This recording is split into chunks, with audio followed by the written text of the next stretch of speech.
এই স্বৈরাচারের প্রেতাত্মারা বিভিন্ন জায়গায় তারা ঘাপটি মেরে বসে আছে। আর বসে আছে বলে শেখ হাসিনা এই বক্তব্য প্রচার করার সাহস পায় যে সে নাকি খুব কাছাকাছি আছে, খুব তাড়াতাড়ি চলে আসবে। আমি বিশ্বাস করি বাংলাদেশের মানুষও তাই চায়, তুমি খুব তাড়াতাড়ি আসো এবং তোমাকে জবাবদিহিতার মুখোমুখি বাংলাদেশের মানুষ করতে চায়। আমি বাংলাদেশের মানুষের সৌভাগ্য, আমি বলবো যে বাংলাদেশের বর্তমান সরকার পরিচালনার দায়িত্ব পেয়েছেন একজন নোবেল বিজয়ী অর্থনীতিবিদ, যার নামের পরিচয়ে আমরা নিজেরাও কিন্তু বিশ্বসভায় আলোকিত হয়েছি। দুটি উদাহরণ দিতে পারি।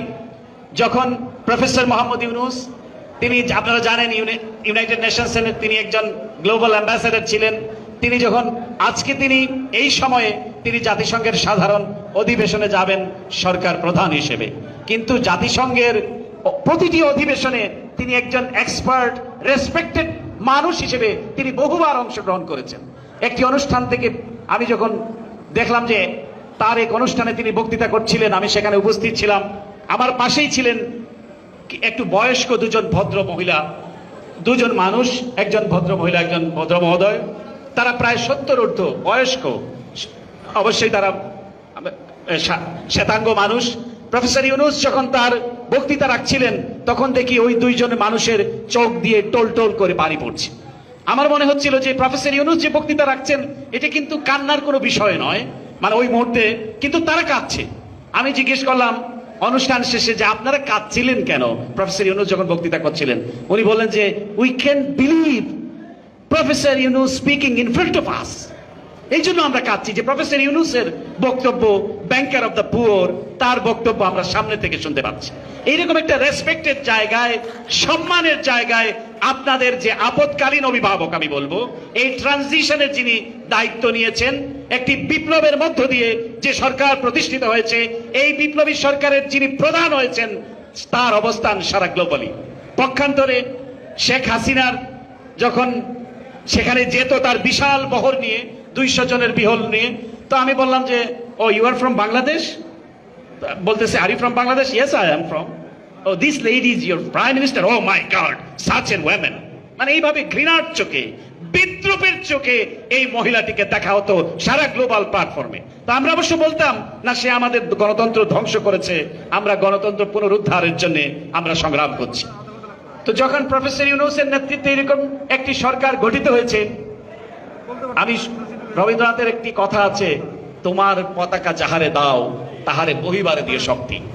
আপনারা যে দায়িত্বটুকু পেয়েছেন, এই দায়িত্বটুকু কিন্তু এদেশের শ্রমিক, কৃষক, মেহনতি মানুষ, ছাত্র জনতার একটি আমানতদারি।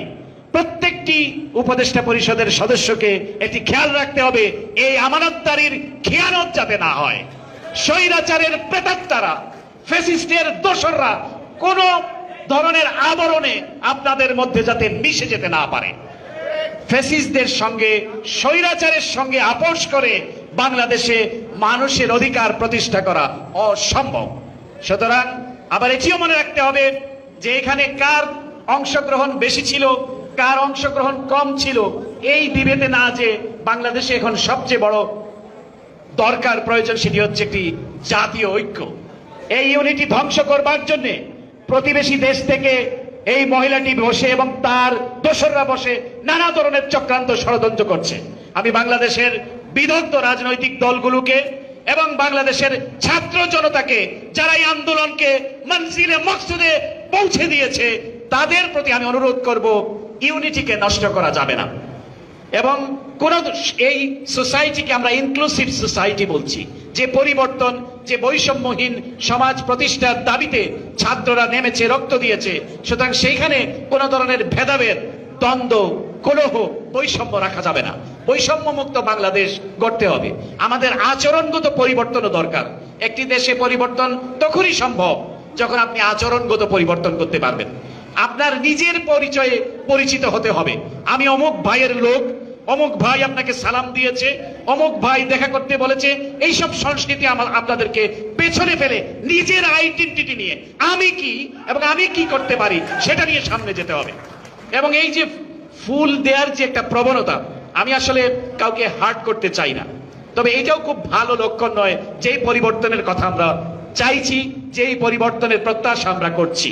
যে আমি একটা ফুল দিয়েই আমি একটা সোশ্যাল মিডিয়াতে এটি দিয়ে দিলাম, কিন্তু ভাবতে হবে এই সোশ্যাল মিডিয়াটি দেখছে আবু সাইদের মা, হয়তোবা এই সোশ্যাল মিডিয়াটি হয়তো দেখছে রেসিডেন্সিয়াল মডেলের সেই অবুঝ ছাত্রটির মা, তখন তার মনের কি আকুতি হতে পারে সেটিও আপনাদেরকে বিবেচনায় রাখতে হবে। সুতরাং আবেগের বশে, ঝোঁকের বশে আমরা কিন্তু আমাদের বিবেক বোধকে, আমরা আমাদের এই যে সহানুভূতি, সহমর্মিতা, সেটাকে আমরা যাতে বিসর্জন না দিই সেটিও আপনাদেরকে মনে রাখতে হবে। বাংলাদেশের আজকে আমি বাংলাদেশের মিডিয়া যে অবস্থা দেখছি, যে বাংলাদেশে তারা খুবই এই মুহূর্তে মনে হচ্ছে যে খুব স্বাধীনতা তারা এনজয় করছেন, এবং তারা অনেকেই দেখেছি যে খুব রাতারাতি, সকল মিডিয়ার কথা বলছি, সবাই নয়, তাদের খোলস বদলে ফেলেছেন। তবে আমি এটি পজিটিভলি ভাবে নিতে চাই। আমি কোনো মিডিয়ার বন্ধের বিপক্ষে নই, কারণ আমি মুক্ত মতে বিশ্বাস করি। আমি চাই প্রতিটি মিডিয়া, ইলেকট্রনিক হোক অথবা প্রিন্ট হোক, তারা তাদের স্বমহিমায় প্রতিষ্ঠিত হবে পেশাদারিত্বের ভিত্তিতে। যে সমস্ত লুটেরা, যে সমস্ত দুর্নীতিবাজদেরকে শেখ হাসিনা এই মিডিয়াগুলোর লাইসেন্স দিয়েছে, এই মিডিয়াগুলোকে জনগণের মিডিয়া, জনগণের মালিকানায় নিয়ে আসতে হবে। এখানে জনগণের অংশীদারিত্ব প্রতিষ্ঠিত করতে হবে। কোন ব্যবসায়ীর মুনাফা লাভের জন্য অথবা তার চোরা কারবারির উইপেন হিসেবে এই মিডিয়াটি যাতে ব্যবহার না হয়।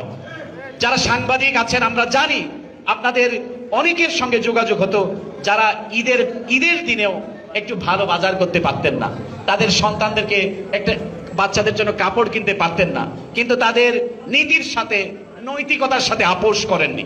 এখন চাইবে এই সমস্ত মিডিয়া মোগলরা আপনাদের মধ্যে ডিস্ট্রিবিউট করে, সুবিধা ডিস্ট্রিবিউট করে আপনাদেরকে কাছে বেড়ানোর। মনে রাখতে হবে যে নীতি নৈতিকতা দিয়ে যে স্যাক্রিফাইস করে আপনারা 15টা বছর আপনারা কাটিয়েছেন, কোন মিডিয়া মোগলের কোন দুর্বৃত্ত, কোন লুটেরার কাছে আপনারা বিবেক বন্ধ করবেন না, সেটি আপনাদের কাছে আমার স্বনির্বন্ধ অনুরোধ।